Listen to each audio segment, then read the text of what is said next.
자, 지금 하는 내용은 이제 교재에 없는 내용입니다. 교재에 없는 내용이고, 내용을 보시면 이렇습니다. 우리가 지난 시간에 팔로우미에 대해서 공부를 했었습니다. 경로를 따라서 형상을 만들어 갑니다 라고 제가 알려드렸을 겁니다. 자, 역시 마찬가지로 팔로우미를 쓸 겁니다. 자, 예를 들어서 제가 500, 500짜리 사각형을 그렸습니다. 그 다음 옵셋. 자, 하기 전에 자, 옵셋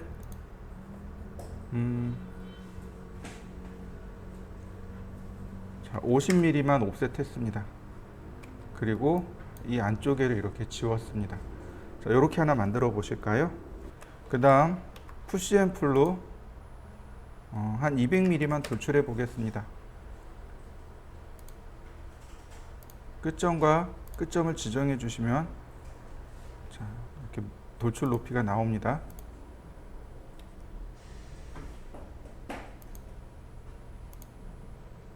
자, 이렇게 200mm를 돌출시켰습니다.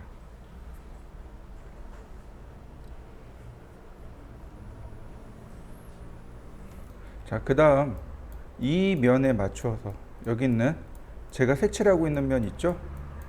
이 면에 맞추어서 사각형을 하나 그릴 겁니다. 한 30에 20 정도? 이렇게 겹쳐지게 그릴 건데, 여기 있는 면에다 그릴 게 아니고 이 면에다 그릴 게 아니고 이 면과 나란한 어떤 일정한 앞에 있는 그 면에다 그릴 겁니다. 예를 들어서 이렇게요. 테이프 메주어로 조금 빼고, 그 다음에 이렇게 뺐습니다. 즉 렉탱글 바로 여기. 자, 이렇게 제가 사각형을 그릴 겁니다. 자, 20, 30. 자, 그려진 거 보이시나요? 이때 이렇게 가운데다 이렇게 맞추겠습니다. 그럼 어떻게 되는 거예요? 이쪽으로 10mm, 이쪽으로 10mm, 아래쪽으로 30mm 이렇게 돼 있는 겁니다. 자, 회전을 시켜보면 이렇게 되는 거죠. 일정 간격을 띄웠습니다. 이 간격은 그냥 제 마음대로 했습니다. 여러분들도 너무 멀리 있지 않고 너무 가까이 있지 않게 적당히 띄워주세요. 이 면에 붙이시면 안 됩니다. 붙는 순간 망하는 거니까 붙이지 말고 적당히 우리가 알아볼 수 있도록만 띄워주시면 됩니다. 크기는 20이고 여기는 30입니다. 중요한 점은 얘와 얘가 그룹이 아니라는 사실입니다. 그룹을 맺어 놓으면 이게 이제 일어나지 않습니다. 자, 먼저 선택을 해보죠.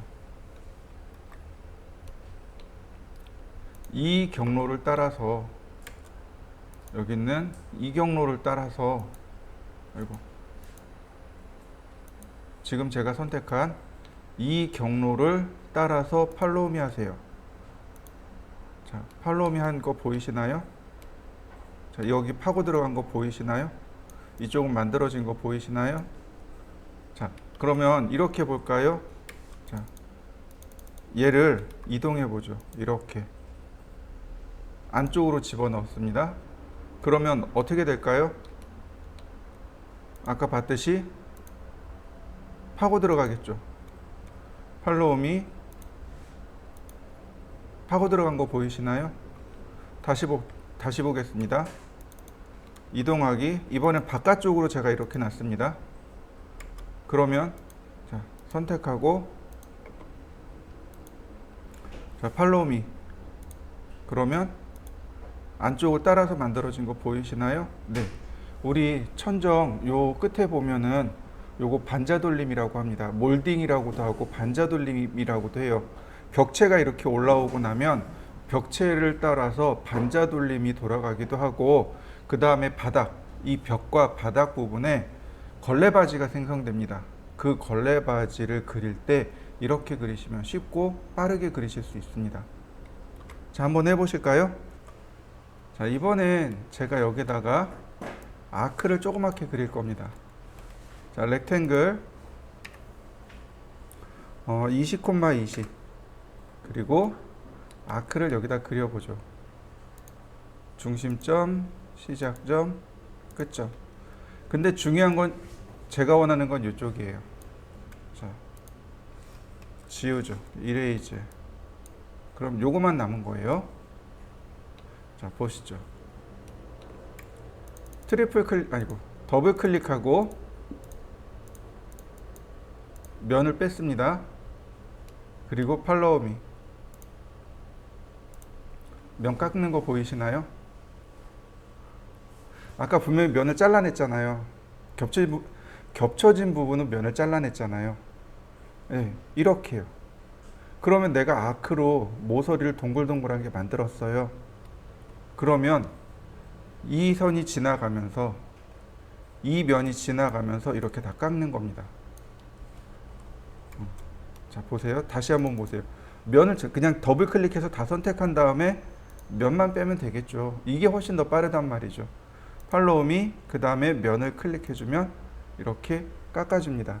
그런데 트리플 클릭하시면 안 돼요. 자, 트리플 클릭해서 제가 면을 빼봤습니다.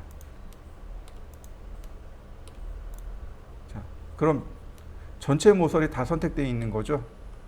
자, 팔로우미. 자, 된 것 같은데 보시면 이렇게 에러가 나요. 에러가 나는 부분이 있습니다. 이런 거는 그냥 지워도 아마 안 될 거예요. 네. 이런 부분에 조금 에러가 생성이 됩니다. 이렇게 에러가 나기 때문에 전체 다는 안 되고, 왜냐면 이쪽 모서리, 그러니까 이게 자연스럽게 이쪽으로 넘어와야 되는데 이게 안 되는 거죠. 완전한 계산은 안 되고, 네. 그러니까 일정한 부분까지만 이렇게 그러니까 단면 정도. 네. 이렇게 단면 정도만 팔로우미를 쓰시면, 그러면 여러분들이 원하는 이런 모서리 깎는 그런 효과를 얻어낼 수 있을 겁니다. 자, 렉탱글 500,500 푸시 앤 풀 500. 아이고, 내가 50으로 했구나. 렉탱글 500,500 푸시 앤 풀 500.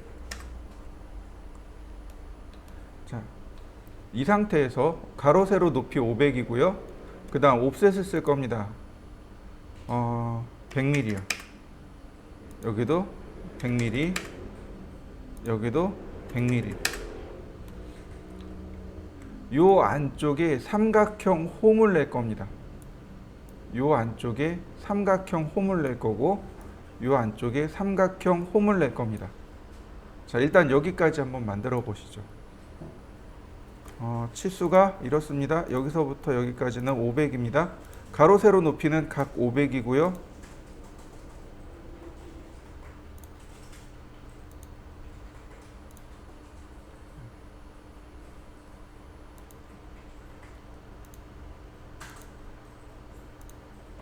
그 다음 100mm 떨어뜨려 놨습니다. 각각 100mm입니다.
다음으로 보시면은요, 여기 면에다가 만들 거예요. 그러면 여기 면과 수직이 되게끔, 즉 이렇게 삼각형을 내야 합니다. 만약에 내가 여기다가 홈을 내야 된다면 이 면과 수직이 되는 면, 즉 여기다가 이렇게 홈을 내야 돼요. 만약에 여기다가 홈을 내기 원한다면 이 면과 수직인 면, 즉 여기나 이쪽이 되겠죠. 여기에다가 이렇게 삼각형으로 홈을 내야 됩니다. 삼각형은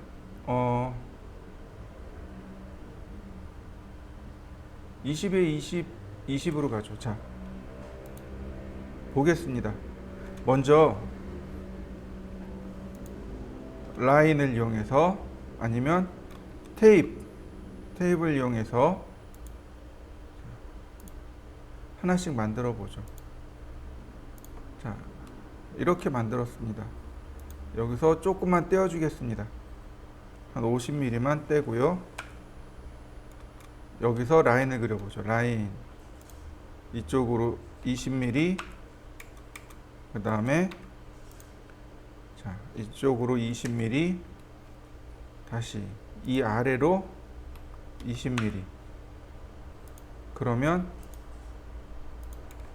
이렇게 삼각형 모양이 만들어지죠. 이렇게. 그럼 얘는 여기 면에 들어가는 겁니다. 수직인 면. 만약에 여기 면에 홈을 내고 싶어요. 그러면 여기 면과 수직인 이 면에다가 들어가야 됩니다. 자, 라인, 아니 테이프.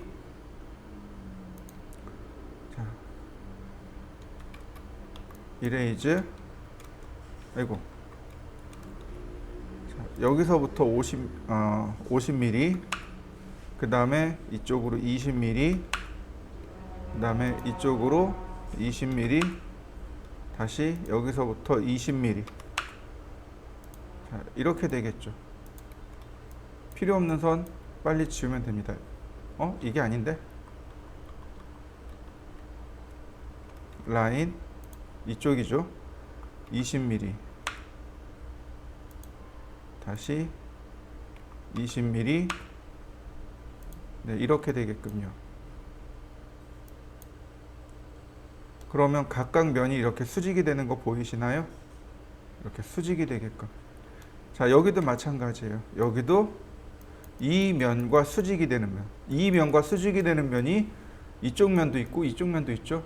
네, 편하신 대로 저는 여기다 그리겠습니다.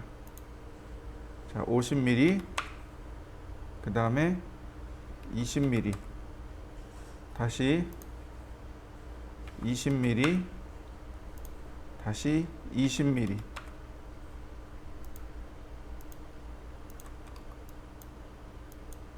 자, 이렇게 그려봤습니다. 이렇게 세 개를 빨리 그려보시죠. 크기는 이렇습니다.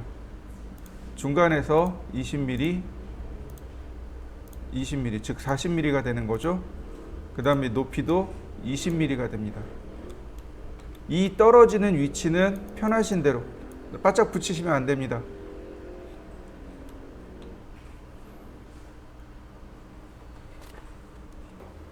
그 다음 이제 팔로우미를 해보도록 하겠습니다. 먼저 경로를 선택하고 팔로우미를 수직이 되는 면을 클릭합니다. 그러면 이렇게 싹둑 잘라 나갑니다. 다시 한번 볼까요? 경로를 선택하고 수직이 되는 면을 클릭하면 이렇게 싹둑 잘려 나가요. 마찬가지입니다. 경로를 선택하고 팔로우미 버튼을 누르면 이렇게 경로가 싹둑 잘려 나갑니다. 중요한 건 수직이 돼야 된다는 거죠. 수직이 돼야 하고 팔로우미는 분명히 따라가는 건 맞아요. 그런데 교차가 되면 홈을 내는 거고, 교차가 안 되면 새로 생성을 시키게 됩니다. 자, 그 다음 보시면 여기 숫자 써 있죠. 지시선입니다. 이렇게 클릭한 다음에 이렇게 지시선을 이렇게 쭉 뺄 수 있어요. 그러면 여기 있는 내용을 내 마음대로 수정할 수 있습니다. 예를 들어서 THK 200 묵은 콘크리트.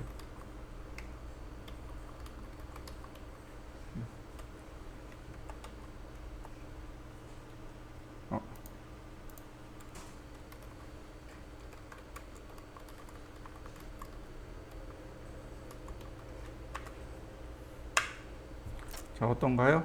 글씨 써지는 거 보이시나요? 근데 글씨가 써지고 나서도 늘 항상 바라보면 숫자들이 전부 다 어디를 향하고 있어요?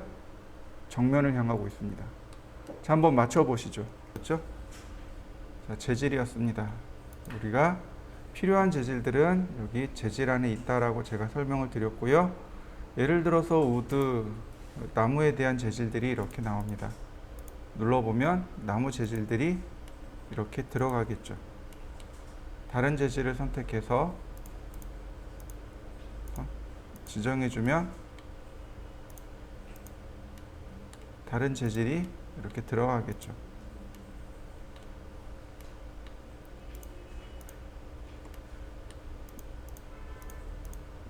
열심히 클릭해 주시면 됩니다.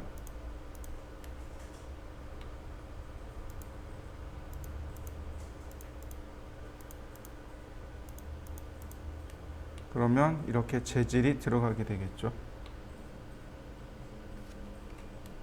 자, 필요 없는 건 빨리 삭제하고, 그 다음에 에디트 메뉴, 파일 메뉴에 보면 익스포트라는 기능이 있습니다. 3D 모델하고 2D 그래픽이 있어요. 2D 그래픽입니다. 그러면 내가 원하는 형식의 파일, JPG 혹은 PNG 혹은 TIFF 파일로 저장을 할 수 있습니다. 즉, 화면에 있는 내용을 저장시키는 기능이 바로 익스포트에 있습니다. 익스포트가 내보내기란 뜻이에요. 파일 메뉴에 보시면 주로 우리가 사용하는 건 오픈 세이브죠. 오픈 열기, 세이브 저장하기죠. 임포트 불러들이기, 익스포트 내보내기, 이런 뜻입니다. 역시 같이 많이 사용해요. 임포트와 익스포트는 내가 사용하지 않는, 즉 스케치업이 사용하지 않는 다른 형식의 파일 포맷으로 저장시키거나 불러오는 걸 임포트 혹은 익스포트라고 합니다. 2D 그래픽으로 해서 제가 익스포트 했습니다. 그러면 이와 같이 저장이 완료됩니다.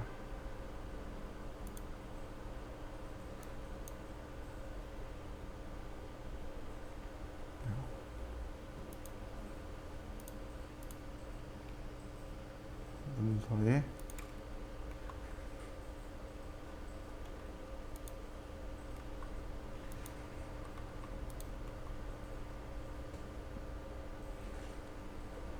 여러분들도 한번 내보내기를 해보시죠.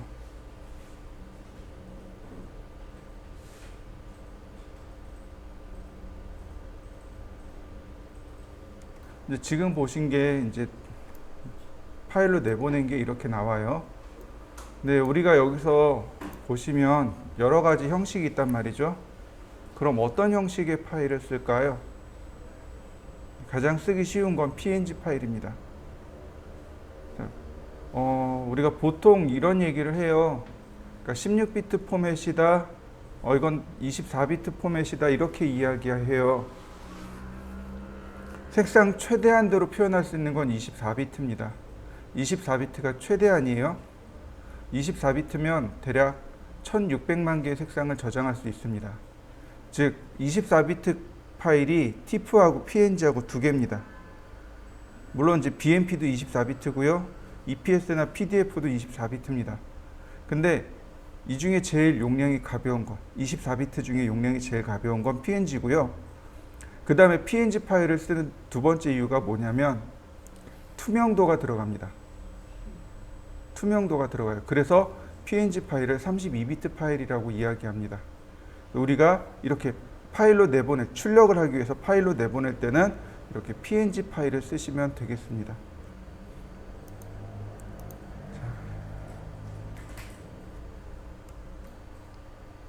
자, 이번엔 어디로 가시냐면 윈도우 메뉴로 들어가 보시겠어요? 윈도우 메뉴에 보시면 모델 인포라고 하는 것이 있습니다. 이렇게 모델 인포가 나옵니다. 여기에 기본적으로 지오 파일 로케이션, 지오 로케이션이 되어 있는데 이 중에 텍스트가 있습니다. 즉 여기 써 있는 문자의 형식들을 여기서 바꿀 수 있어요. 폰트를 눌러서 글자의 종류를 바꿀 수 있고요. 그 다음 글자의 색상을 바꿀 수 있고, 네, 이렇게 지시선의 색상과 폰트 등을 바꿀 수 있습니다. 화살촉의 모양도 여기서 바꿀 수 있습니다. 요거는 한번 해보시죠. 제가 반지름 500짜리인 원을, 이거 너무 크다. 반지름 100짜리인 원을 하나를 그렸고요. 푸시앤풀로 한 300mm만 이렇게 돌출시켰습니다. 그리고 트리플 클릭해서 그룹으로 만들었습니다.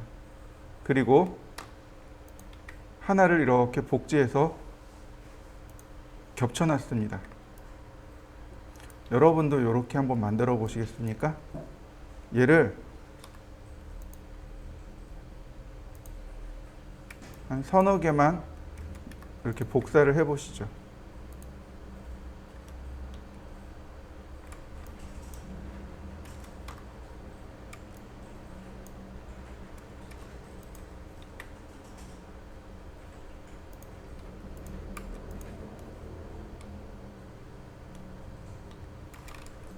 어떤 명령을 보시냐면 툴 메뉴에 보시면 솔리드 툴이라는 명령어가 있습니다. 툴 메뉴에 솔리드 툴이 있어요.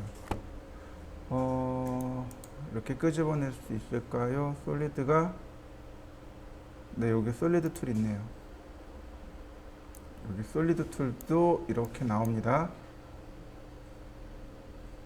자, 솔리드 툴이 이렇게 있는데요. 툴 메뉴에 보시면 솔리드 툴이 있습니다. 인터섹트, 유니온, 서브트랙트 이런 말들이 나옵니다.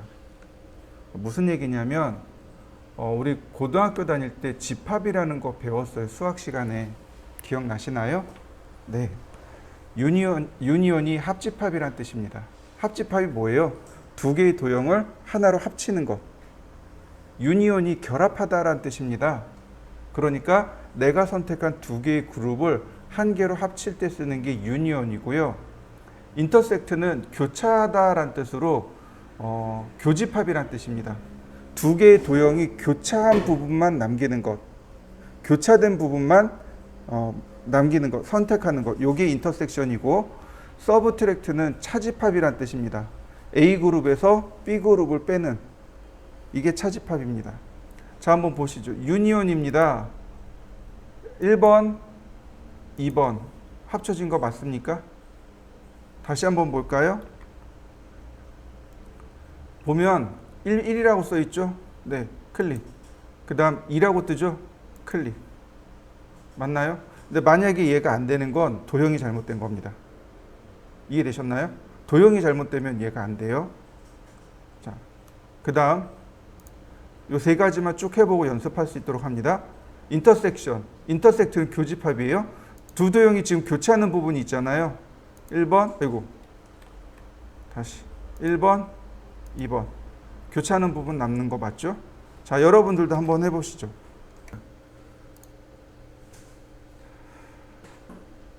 서브트랙트입니다. 서브트랙트는 A 도형에서 B 도형을 빼는 거예요. 그러니까 2번에서 1번을 빼는 겁니다. 이해되셨나요? 거꾸로 생각하셔야 돼요. 내가 요만큼을 뺄 거예요. 그럼 얘가 1번이 되는 거고 얘가 2번이 되는 겁니다. 자, 다시 한번 보세요. 솔리드 툴, 서브트랙트 1번, 2번. 2번에서 빠진 거 맞죠? 다시 한번 봅니다. 1번, 2번. 결과물이 두 개가 달라졌죠. 1번을 누구로 선택하느냐에 따라서 이렇게 결과물이 달라집니다. 자, 한번 해보실까요? 트림과 스플릿이 있습니다. 자, 트림 먼저 눌러보죠. 그러면 이렇게요. 서브트랙트하고 비슷해요. 서브트랙트하고 비슷한데 이렇게 잘라내는 거예요. 서브트랙트는 1번이 사라졌죠. 그런데 트림은 그냥 1번이 남아 있습니다. 대신에 2번에 있는 내용이 사라진 거죠. 다시 한번 볼까요? 지금 보시면 따로따로 이렇게 있습니다. 그런데 자, 트림을 합니다. 1번, 2번. 그러면 여기 내용이 조금 바뀌었죠? 확인하는 방법은 이동해 보면 알아요. 이동시켜 보면 이렇게 트림이 돼 버립니다. 자, 확인해 보시죠. 자, 한번 해 보시죠. 그런 이 툴이 되게 편한데 단점도 많습니다. 면이 다 깨져서 나오는 경우들도 많아요. 지금 제가 이렇게 원기둥을 썼잖아요. 되게 굉장히 단순한 도형입니다. 그래서 잘 나오는 거예요. 근데 조금이라도 모양이 복잡해지면 툴이 다 깨져요. 그래서 이 솔리드 툴을 쓰실 때는 조금 신경 써서 쓰셔야 됩니다. 자, 195쪽에 보시면 교차 볼트 만들기라는 과제물이 있을 겁니다. 제가 그려볼 테니까 한번 보고 따라해 보세요. 자, 렉탱글, 그 다음에 방향 지정하고 400, 500. 자, 여기서는 원을 그리라고 돼 있어요. 이렇게 원을 그리라고 돼 있는데 굳이 원을 안 그려도 돼요. 아크, 중심점, 시작점, 끝점. 그 다음에 이레이즈로 지으면 됩니다. 그 다음 옵셋 50mm. 자, 이레이즈 하시고 그 다음에 800mm를 푸시 앤 풀로 돌출합니다. 얘를 트리플 클릭해서 메이크 그룹 합니다. 그 다음 자, 로테이트를 합니다. 로테이트를 하는데 여기 보시면 곡면에 따라서 방향이 이렇게 바뀌는 거 보이시죠? 그래서 위에 화살표를 누릅니다.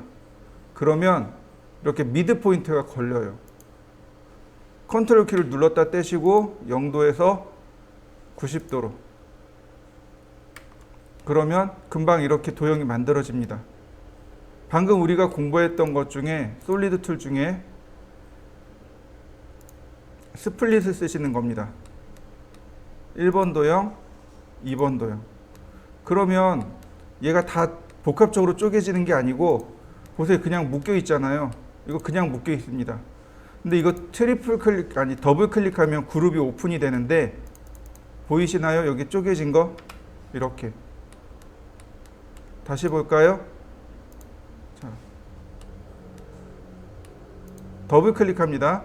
그러면 그룹이 오픈이 돼요. 그 다음 트리플 클릭해 보세요. 선택된 거 보이시나요?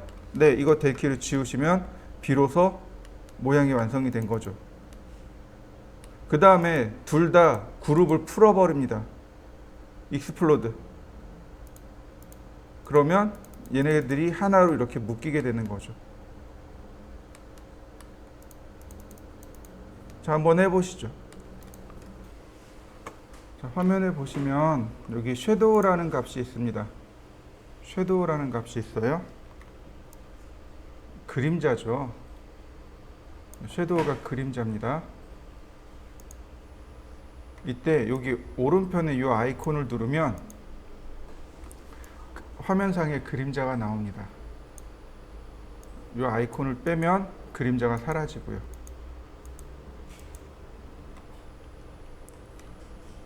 자, UTC 시간대를 기준으로 삼습니다. UTC 시간대가 뭐냐면 영국에 가면 그린위치 천문대가 있죠. 그 천문대가 0시입니다. 얘를 기준으로 매 시간이 그러니까 시간 날짜 변경선이죠. 그거에 따라서 시간이 매겨지는 건데 굳이 어렵게 얘를 쓰지 마시고 얘네들을 쓰지 마시고 자 윈도우 메뉴에 보시면 아까 모델 인포 봤었죠. 네, 윈도우 메뉴에 모델 인포를 눌러주세요. 윈도우 메뉴에 모델 인포입니다. 여기 보시면 지오 로케이션이라는 값이 있습니다. 지오메트릭 로케이션이란 뜻으로 지오그래픽 로케이션이란 뜻으로 위도와 경도를 직접 입력해 주는 겁니다. 근데 여기서 입력하지 마시고요. 매뉴얼 로케이션을 추가해 버리면 됩니다. 여기 셋 매뉴얼 로케이션으로 추가하시면 돼요. 이 로케이션을 추가해 버리면 바닥에 지도가 그려져요. 얘는 말고 얘를 쓰지 마시고 이거 쓰지 마시고 어드밴스 로케이션에서 셋 매뉴얼 로케이션을 누르면 이렇게 나옵니다. 컨트리와 로케이션은 굳이 안 바꿔도 돼요. 굳이 안 바꿔도 되는데 여기 얘가 위도와 경도입니다.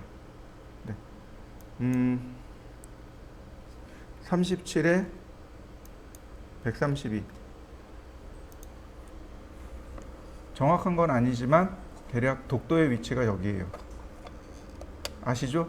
그 노래가 있는 거. 네, 거기에 보면 위도와 경도가 나와요. 서울의 위도와 경도는 노래가 없어서 모르겠어요.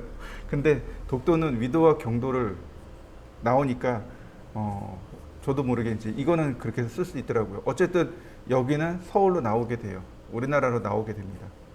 자, 그래서 오케이. 자, 끄시면 됩니다. 그리고 지도를 켜놓으면 이게 이제 UTC 시간대가 바뀌게 돼요. 즉 영국보다 우리나라가 대략 9시간 빠르다라는 것을 확인할 수 있습니다. 그 다음에 타임과 데이트가 나옵니다. 시간하고 날짜죠. 자, 대략 오후 2시 정도, 오후 2시가 가장 햇볕이 위에 있는 거죠. 12시, 1시, 2시 이때가 햇볕이 가장 강렬하게 내리칠 때고요. 그 다음에 날짜는요. 8월 1일 정도가 고도가 가장 높죠. 그래서 8월 1일로 놓으시면 가장 고도가 높을 때를 확인할 수 있습니다. 햇빛이 가장 쨍쨍하고 고도가 가장 높을 때를 이렇게 세팅해 줄 수 있습니다. 앞으로 요거는 꼭 기억하셔야 돼요. 왜냐하면 나중에 렌더링을 하게 되면 바로 요 방법대로 렌더링이 됩니다. 보시면 여기 주전자 그림 보이시죠? 이 주전자가 렌더링이란 뜻인데 왜 주전자를 쓰냐면 그 세계 최초로 모델링한 것, 이렇게 세계 최초로 모델링한 게 저 티팟, 즉 차를 끓이는 주전자가 세계 최초로 모델링했다고 합니다. 그래서 대부분의 많은 프로그램들이 저 주전자 그림을 렌더링에 쓰고 있어요. 그래서 잘 모르면 렌더링, 이 주전자 누르면 렌더링 돼요. 자, 저는 조금 시간인데 이렇게 렌더링 들어가 딱이 없어서 그림자가 안 만들어졌습니다. 근데 보시면 여기 그림자 보이시나요? 이 부분 제가 바닥까지 한번 만들어 보죠. 자, 이거 전부 다 선택해서 메이크 그룹, 그 다음에 바닥도 자, 트리플 클릭해서 메이크 그룹. 자, 그럼 다시 렌더링. 안 넘어가네. 렌더링 된 결과물이 이렇게 나옵니다. 그림자 이제 나오죠? 그림자를 받아주는 누군가가 있어야 그림자를 만들어주게 됩니다. 지금 보시면 V-Ray 프로그레시브로 렌더링을 하고 있습니다. 스케치업은 자체 모델러, 아니 자체 렌더러가 없습니다. 자체 렌더러가 없어요. 그래서 아까 익스포트에서 내보낸 게 전부 다예요. 나머지는 누가 하느냐, 이렇게 재질 주고 조명 주고 그 다음에 렌더링하고는 다 V-Ray가 합니다. 그래서 스케치업하고 V-Ray는 함께 쓰셔야 돼요. V-Ray 렌더링이 이제 완료가 된 거죠. V-Ray 렌더링을 하게 되면 좀 더 사실감 있는 렌더링 효과를 얻어낼 수 있습니다. 즉 사실감 있는 결과를 얻어낼 수 있는데 왜 그러냐면 이런 거예요. 우리가 실사를 보면 햇빛이 와요. 빛이 입자가 내려오겠죠, 그죠? 그럼 빛의 입자가 벽에 닿아요. 그럼 여기서 어떻게 되냐면 그 입자가 산란하게 돼 버립니다.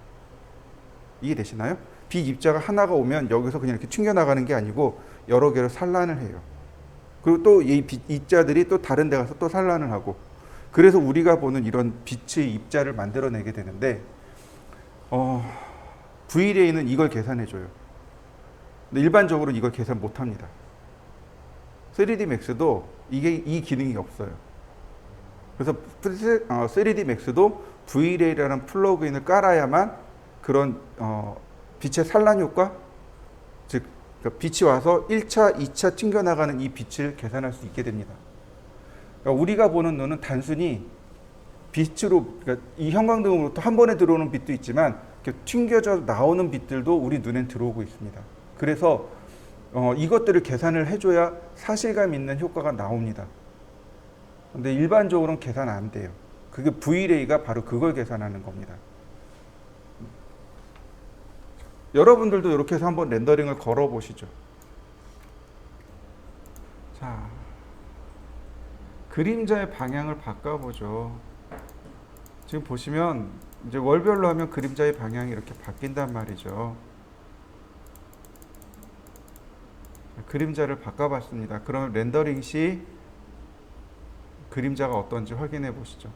렌더링 할 때도 그림자의 방향이 바뀐 거 보이시나요? 네. 그래서 로케이션을 통해서 그림자의 방향이나 위치 등을 잘 체크하셔야 됩니다. 동서남북이나 이런 것들을 체크해서 작업을 하셔야 됩니다. 여러분들도 한번 그림자의 방향을 바꿔서 렌더링을 해보시죠. 시간을 바꿔보죠. 날짜도 뭐 예를 들어서 8월이고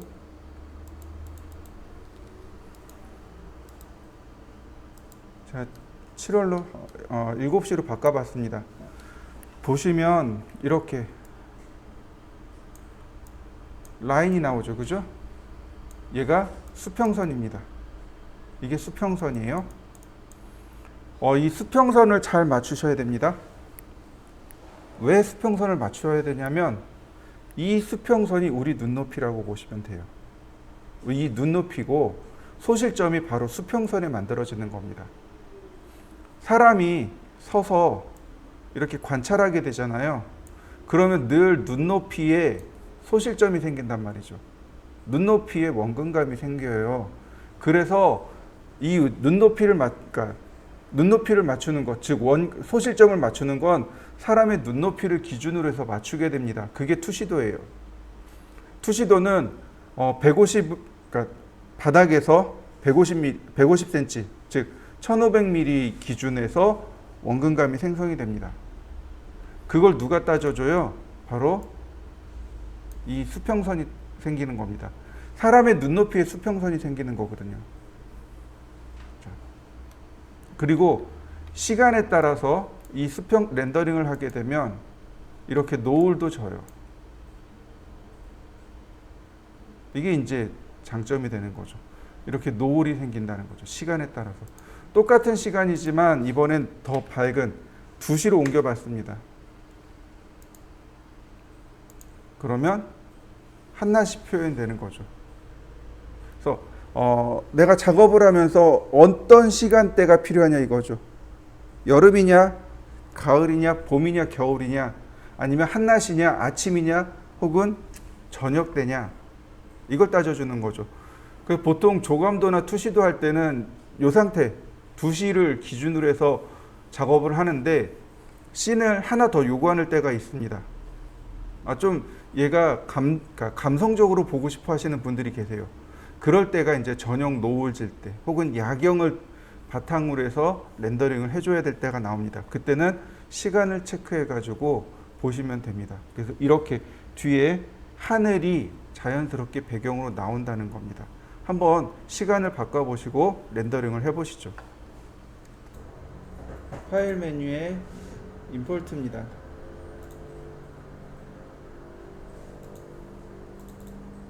자, 임포트를 하시면 해당 내용이 이렇게 들어오게 됩니다. 얘를 쓸 건 아니에요.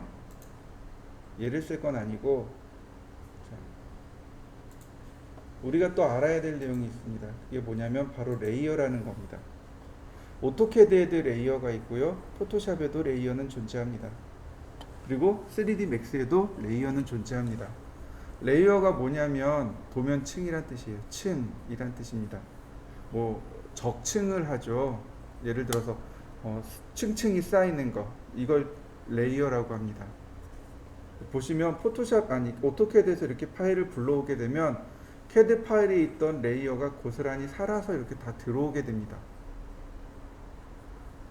이 중에 이제 필요 없는 거 삭제하고 그 다음에 우리가 쓸 것만 남겨두시면 돼요.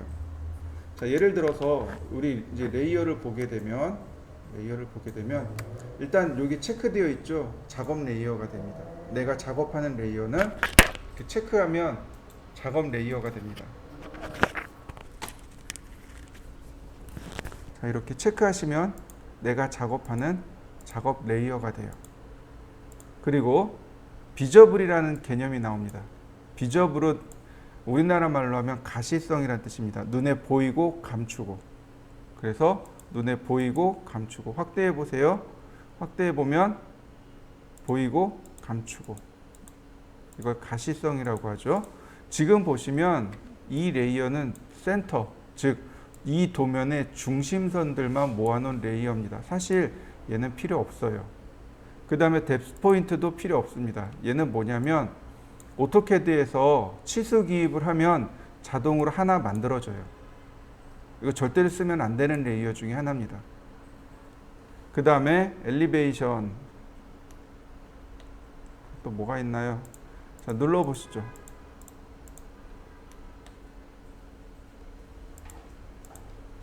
네, 엘리베이션 지워도 될 것 같아요.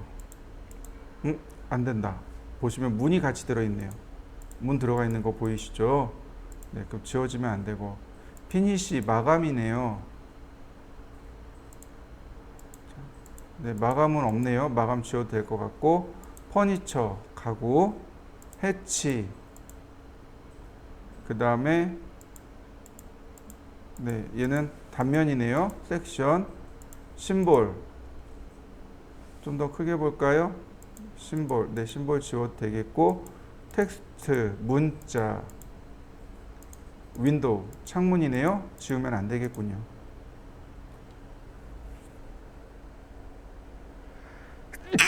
자, 이렇게 제가 하나 만들었고요. 나머지 이제 다 지워도 돼요. 보니까 그룹이네요. 그룹 풀죠. 익스플로드. 필요 없는 거 삭제. 과감하게 삭제합니다. 자, 그 다음에 레이어를 하나 만들죠. 3D 평면이라고 했습니다. 레이어 선택하고 얘네들만 그룹으로 만들죠. 그러면 다 이렇게 안으로 다 감춰집니다. 전부 다 켜놓으면,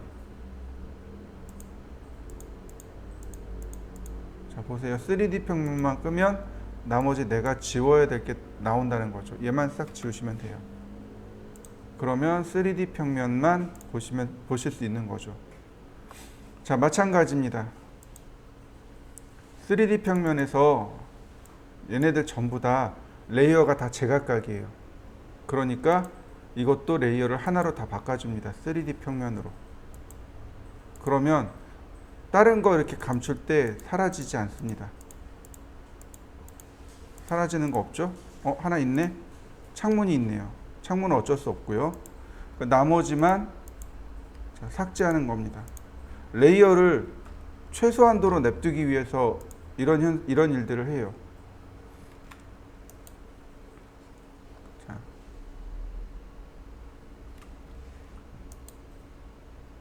일단 여기까지 한번 해보시죠.